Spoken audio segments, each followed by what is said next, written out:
நாங்க free bus விடுன்னு யாரும் கேட்கல. ஒத்தரா பேசுங்க நல்லா. ஃப்ரீ பஸ் நம்ம கேட்டோமா? ஃப்ரீ பஸ் வானா நீங்க காசுக்கு விடுங்க.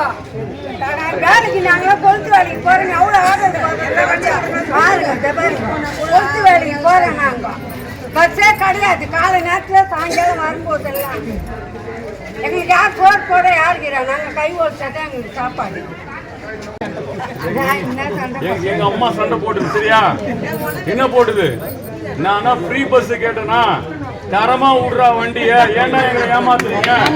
நான் கேட்கறேன் ஃப்ரீ பஸ் கேட்கல, எங்களுக்கு நல்ல ஆளுமையை கொடு, நல்ல சம்பளத்தை கொடு, நாங்க பாத்துக்கிற காசு கொடுத்து போறோம், நீ எனக்கு ஃப்ரீயா ஒன்று கொடுத்து பொய் சொல்லி பாருங்க, பொய் சொல்லி ஆட்சி வந்துட்டானுங்க.